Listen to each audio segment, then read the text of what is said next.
Magulay ako. Fresh from garden. Ayan. Guys, gusto ko pong magulay. Kaya nangano ko ng mga beans. Mga beans. At kami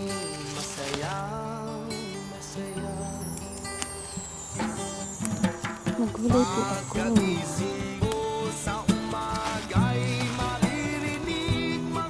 Dami nagtatago sa ilalim.